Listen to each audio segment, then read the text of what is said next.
Much of what we know about Ramadan and fasting is from what we've read in books, maybe lectures we've heard, things we've learned from our parents, and all that is good. But how many, subhanAllah, know what Ramadan is said to be from the perspective of the Quran?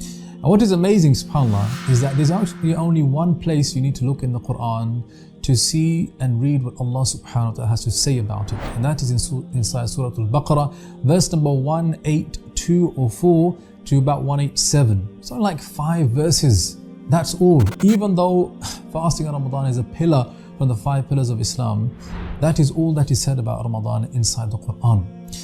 But what is said, subhanAllah, is very meaningful, very beautiful, and is full of benefit and guidance. So let us look at the verse, one of those verses, where Allah subhanahu wa ta'ala says, يا أيها الذين آمنوا كتب عليكم الصيام كما كتب على الذين من قبلكم لعلكم تتقون. Believers, fasting was prescribed upon you just like it was those before you, so that perhaps, or in order to, allow you to attain something called taqwa. This verse has so many lessons inside of it. I know you've heard it before, but listen to what the scholars of tafsir like Ibn Uthaymeen and Ibn Ashur said about this verse. Really, subhanAllah, it is remarkable. First of all, this verse is going to instruct the Muslim Ummah to fast the month of Ramadan. It is going to tell us that fasting is not something good to have been done, but rather something which is obliged upon us. But the verse begins by making a call. Ya ayyuhalladhina amanu, believers. Allah calls upon us by way of our faith, iman. Those that have believed in Allah, you are the ones Allah is speaking to. May Allah make us from those people. As if to say, what is going to follow the command to fast is something to do with iman and nothing else. And that's something to reflect over, because sometimes people can fast for different reasons, right? Some people can fast, subhanAllah, to lose weight. Some people can fast to save money. Or some people can fast, subhanAllah, to show off. Rather, fasting is something from our faith. And it is an expression of our faith in Allah subhanahu wa ta'ala, that we are willing, O Allah, out of our faith in you, to fast the month of Ramadan for your sake. Then Allah subhanahu wa ta'ala tells us that fasting, kutiba alaykum as-siyam, that fasting has been mandated upon you just like it was on those before you. I've always wondered about why did Allah subhanahu wa ta'ala say fasting is being prescribed on you just like it was on those before you? What does our fasting have to do with those that came before us? There's a number of things. First of all, it is teaching us, subhanAllah, that fasting is so beloved to Allah that He not only prescribed it for the Ummah of Muhammad sallallahu alayhi wasallam, but for the Ummah that came even before him. That Allah has always loved fasting, and we are like continuing on that legacy of fasting, and it was given to those before us. So some said, for example, that it was Musa alayhi salam, the first of the prophets to be commanded to fast, and their fast was just one day. It was a 24-hour fast in the 9th month of their calendar. But subhanAllah, our fasting, though it is fasting like their fasting, it is done for a whole month.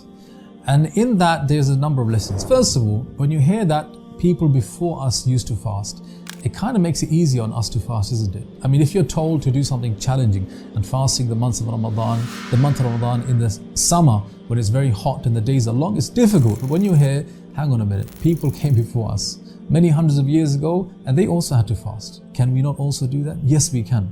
And secondly, it instills a sense of competition. How so? Well, those that came before us also fasted, but our fasting is different. Their fasting was just one day. See, that when the Arabs, when they were living in the time of the Prophet, they knew of fasting from the Yahud. They knew that the Jews used to fast that one day, the Ashura day. But then they were told to fast 1 month. Because we, the followers of Muhammad ﷺ, are supposed to be the greatest worshippers of Allah. We're supposed to outdo any other people in that which Allah loves. So when we fast the month of Ramadan, it is our way of showing the world that we are the best servants of Allah subhanahu wa ta'ala. That we compete in the best things and we outdo others as well. This is, subhanAllah, some of the benefits behind Allah telling us that you're supposed to fast like those that were commanded to fast before you. Then Allah subhanahu wa ta'ala tells us the reason why He wanted us to fast. Is it just the case that we're supposed to go hungry and thirsty just because of the sake of it? Or is there something more to that? Is there a higher objective behind this? Some people will end up achieving from fasting what they're supposed to and others will not. What is it that they're supposed to attain? Something called taqwa. Now very simply, my brothers and sisters, fasting is supposed to make you a muttaqi. And someone who is a muttaqi has taqwa. And taqwa means to be aware of your desires such that you hold back on them for the sake of Allah to avoid His punishment. Again, you see, impulse comes to every single one of us. Every one of us have thoughts come into our mind to do things which we know we shouldn't do. Some of us, however, don't act on those impulses. Others, subhanAllah, they do. May Allah forgive us our sins.